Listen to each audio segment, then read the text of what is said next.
कांग्रेस के कुकर्मों को घर घर पहुंचाना जरूरी है। कांग्रेस के बारे में घर घर बताना आवश्यक है। भारत का संविधान कहता है हम एक संप्रभु भारत बनाएंगे। संप्रभु का मतलब न गुलामी का नाम होगा, न गुलामी का निशान होगा, न गुलामी की परंपरा होगी, न गुलामी का रीति रिवाज होगा, न गुलामी की पुलिस व्यवस्था होगी, न गुलामी की न्यायिक व्यवस्था होगी, न गुलामी की शिक्षा व्यवस्था होगी, न गुलामी की चिकित्सा व्यवस्था होगी, न गुलामी की टैक्स व्यवस्था होगी। लेकिन कांग्रेस ने कुछ भी गुलामी वाला बदलने का प्रयास नहीं किया, उल्टा कानून बना बना के एक के बाद एक गुलामी को और मजबूत किया। उदाहरण के लिए नेहरू जी ने 1954 में ड्रग एक्ट बनाया और ड्रग एक्ट बना के यह कह दिया कि जिन बीमारियों का इलाज चरक संहिता में है, सुश्रुत संहिता में है, वाग्भट संहिता में है, सारंगधर संहिता में है, माधवकर संहिता में है, उसका आप प्रचार प्रसार नहीं कर सकते। अगर प्रचार करेंगे तो आपको लीगल नोटिस आएगी, आपको जेल भेज दिया जाएगा। यह महापाप नेहरू जी ने किया था 1954 में। दुर्भाग्यवश वो कानून आज भी चल रहा है। इसको जन जन को बताना जरूरी है।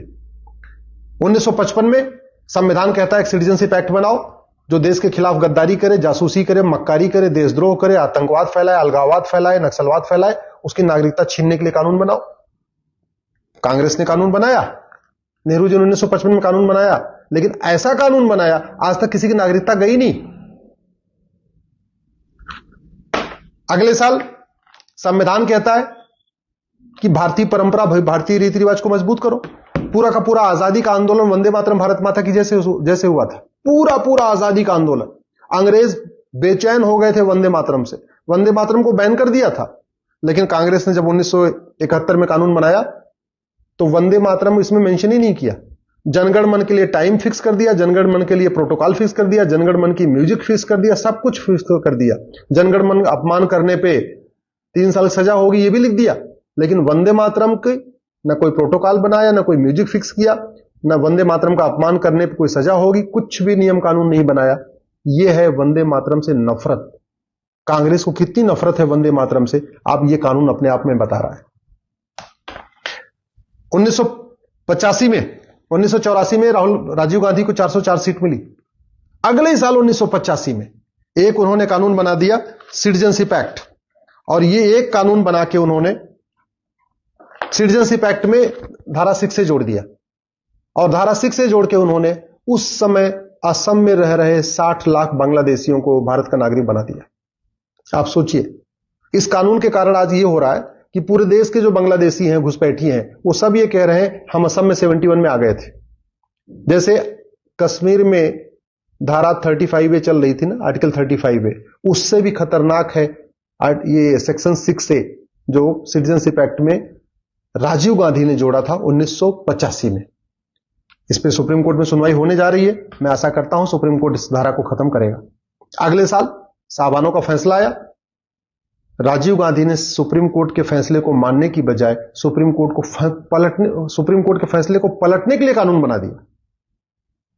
शायद बहुत कम लोगों को पता होगा, एक बूढ़ी महिला जो 125 रुपए गुजारा भत्ता मांग रही थी, जिसको सुप्रीम कोर्ट ने कह दिया ठीक है इसको गुजारा भत्ता मिलना चाहिए, लेकिन चरमपंथियों के दबाव में राजीव गांधी ने सुप्रीम कोर्ट का फैसला पलटने के लिए कानून बनाया था। ट्रिपल तलाक कानून अब बन रहा है ट्रिपल तलाक को बैन करने के लिए। उस समय उन्होंने ठीक इसका उल्टा काम किया था, उससे भी नहीं पेट भरा। नरसिम्हा राव की सरकार आ गई। नरसिम्हा राव ने 1991 में कानून बना दिया प्लेस ऑफ वर्शिप एक्ट। यह कानून यह कहता है कि जितने भी मठ मंदिर हैं, चाहे वो बाबर के द्वारा तोड़े गए, चाहे हुमायूं के द्वारा, चाहे गजनी के द्वारा, चाहे गोरी के द्वारा, जितने भी आतंकवादियों अलगाववादियों द्वारा तोड़े गए थे, जो आक्रांताओं द्वारा तोड़े गए थे, अब उनको आप रिस्टोर नहीं कर सकते। आप जरा सोचिए, मुगल काल में हमारे मठ मंदिर तोड़े गए, मुगल काल में हम रिस्टोर नहीं कर पाए क्योंकि गुलाम थे। अंग्रेजों के टाइम में रिस्टोर नहीं कर पाए क्योंकि हम गुलाम थे। अब हम आजाद हो गए हैं तो इस कानून के कारण हम अपने मठ मंदिरों को रिस्टोर नहीं कर सकते।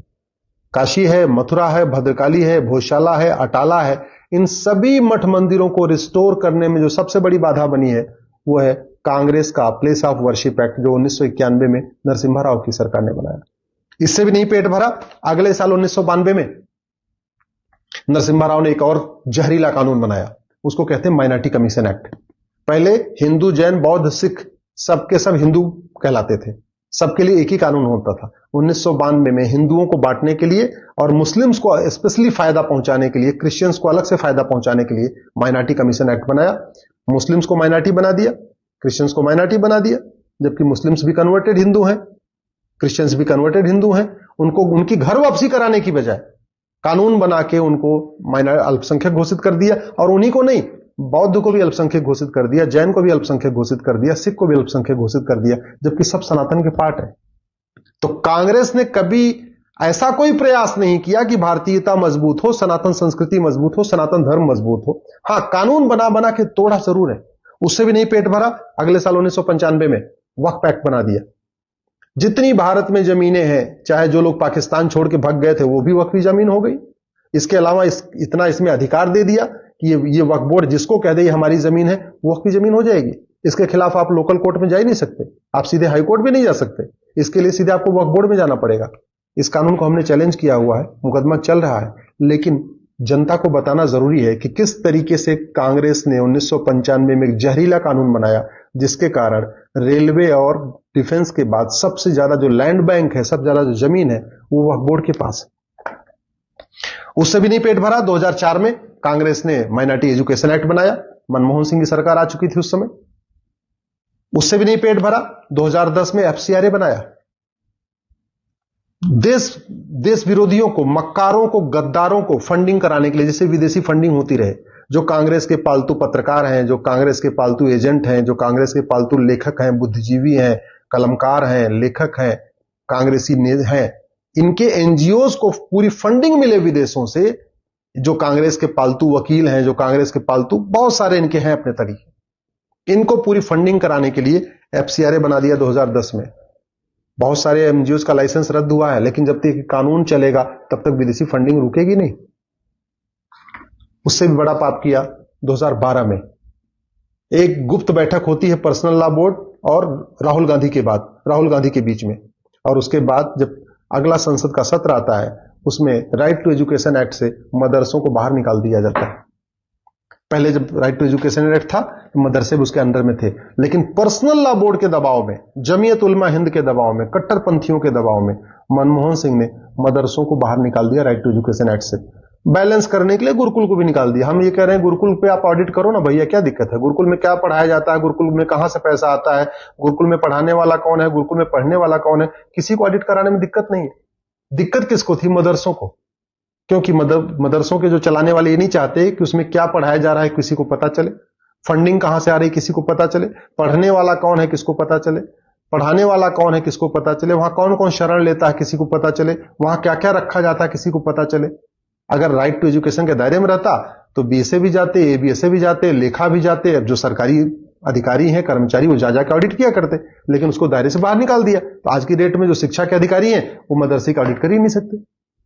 केवल जिनकी फंडिंग होती है सरकार की तरफ से उन्हीं की कर सकते हैं, बाकी जो प्राइवेट चलते हैं उनको देख ही नहीं सकते। इसलिए मैं कह रहा हूं, आप इस कांग्रेस के कुकर्मों को घर घर पहुंचाइए।